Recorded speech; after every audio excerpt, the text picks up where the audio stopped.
How's it going, everyone? What you're going to see today is some obliteration highlights from one match I got the other day in basically tank footage in the DLC map Silk Road.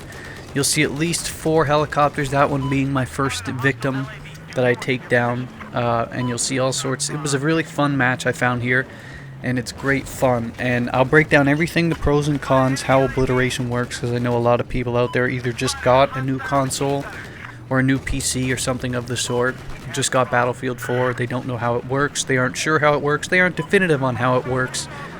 So I'll break down pros and cons of it, how it actually works, and the 3 types of styles I like to play, or at least are possible to play with regard to obliteration, and you can make your choice depending on the map or your particular play style accordingly. To me, at least, obliteration's a nice addition to the match type of Battlefield 4 because it's very fast-paced, it's very frantic. The matches can go extremely quick with one team blowing out the other, or it can go very long. They have a timer now. When it was in the beta, it didn't have a timer. It's a 20-minute timer. But in the beta, it could go endlessly, like just continually going until the other team wiped out the other team's MCOMs. But even with the timer, it's extremely fast-paced action. And when I break it down, I'll tell you all sorts about it. But basically, what you have to know is that each team has 3 bases. Each team has obviously 3 MCOM style bases, and you have to either defend them or go and take out the enemy team's bases. And the most successful teams I've been on, for the most part, are a great balance between rushing and attacking, because it's the most logical strategy. Being able to defend your bases and at the same time being able to attack the enemy bases is perfect strategy with regard to winning this type of map. But the thing is, I was dead in the water here. I should have died, actually. The tank just missed me a few times. But that's a quick little tip here. Always go down with the ship if you make a mistake or you get caught off guard. The last thing you want to do is get out of the tank and bail, and next thing you know, that his engineer buddy gunner repairs the tank and you just fed the enemy team a tank. And then good luck winning, because you catastrophically failed and, well, cost your team a win. But it ends up working out. Somehow I got out of that situation, got rid of the tank, and then I blew up another chopper. But anyway, to get back into it, because I get sidetracked a lot, each team obviously has 3 bases. We've already taken out one of them. And the key factor is to balance that difference between defense and attack, like I was saying.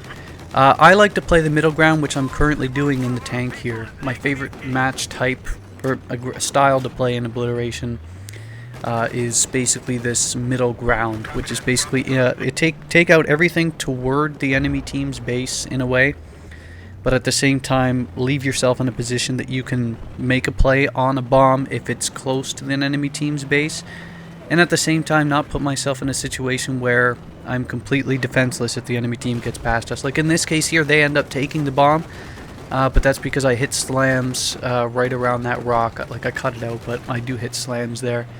But I was in a position there, if I didn't hit the slams, that I would have been able to cover enough ground to pick up the bomb. So I like playing the middle ground. You can play defensively, the only problem being that the spaces between a lot of the MCOMs that you have to blow up is quite large. So if you say pick the A MCOM, B and C are going to be a fair distance away. So if you're devoting most of your time to defending only A, even in a high velocity vehicle, like say a bike, or if you're in a helicopter or something, you still have to cover quite a bit of ground, especially if they go to the far one. So if you're at A and they plant C, by the time you get there, the bomb will be exploded. So I mean, good luck to you there. So playing defensively would probably be best if you choose a middle ground defense, like say the BM-COM. So that way you're able to defend that one, and the distance to close isn't that much between the other 2. Of course, you can set up recon, set up a SOFLAM, laser designate all sorts of vehicles, and do everything of the sort. So I'm not discouraging defense, but I'm saying if you are the fast-paced guy that likes getting kills and lots of vehicle destruction, playing defense probably wouldn't be conducive to your style. But it's important for the team. So of course the last one is playing very aggressive, and the problem with playing very aggressive, at least if you're a big stat follower kind of player, is, and this is the key with obliteration, a lot of the time the attackers have the worst kill death ratio. So if you're big into stats, this will not be your favorite type of gameplay. That being said, if you're into more fun like I am, I don't really care about stats all that much. I end up doing pretty good at the end of the day anyway, but I'm not big into stats. But it's this. If you are the type that is into stats, you probably won't enjoy it. If you aren't, then I think you'll have a blast with this type. Aggressive obviously is trying to play that middle ground section, because here, and the thing is, I probably should have mentioned earlier, is the three sections you have to explode on your base and the enemy team's base are very far apart, and the bomb always spawns in the middle section. They always say the bomb spawns randomly, but the thing is, it doesn't. It's always in the middle of a map. So basically, when you look at the mini map, you'll see your three bases, you'll see the enemy team's bases, and even if you've never played a certain particular map of Obliteration, you can be 100% certain that that bomb will spawn somewhere in the middle. Because I mean, random is random, sure, but there's absolutely no way the bomb would be able to spawn, say, close to our base without us crying unfair or something of the sort. So it's always going to spawn near the middle. In Silk Road, as an example here, it always spawns in this sort of base. And that's the thing I've noticed with infantry or vehicle-based maps for Obliteration. A lot of the time, it's always an infantry-based TDM-style fight for the bomb in the middle.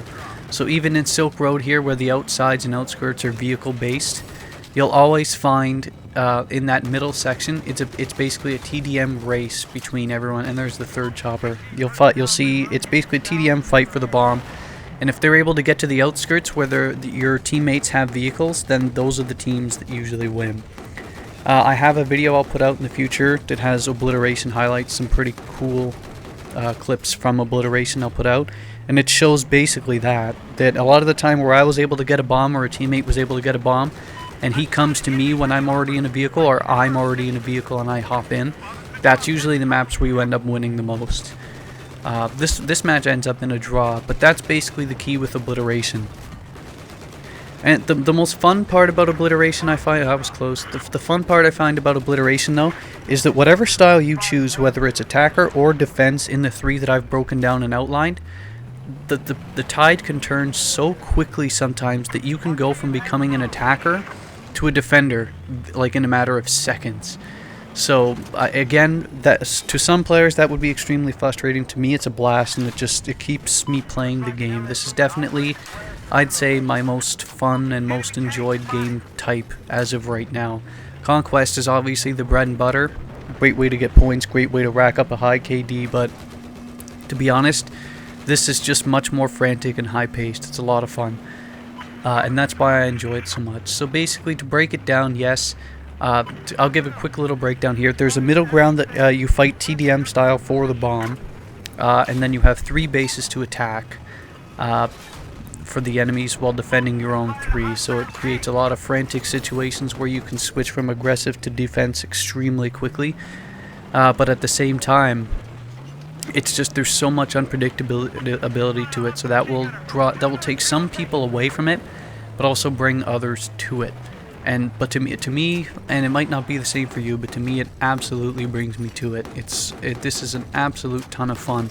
A lot of the time I notice a lot of people don't tend to put C4 or other sorts of like claymores or defense measures on a lot of the MCOMs. So a lot of time when you actually get behind the enemy defense, you can plant it with ease. But bear in mind, take advantage of that. If you do play Obliteration a lot and you choose to play defense, even if you choose to play attacker, before you actually go on the attack, plant some traps on your MCOMs or something of the sort. You might be able to actually, in a worst case scenario or a best case scenario for you, prevent someone from actually planting your bomb, and you're able to make a nice play on it. And that's the fourth chopper I take out this round. You'll see in the chat, unless I accidentally cut it out, that a lot of the guys were saying, "Holy shit, this guy just took me out 4 times." So this was a good round, and I'll definitely post more. I have a nice Obliteration round in Paracel Storm where I'm driving the attack boat.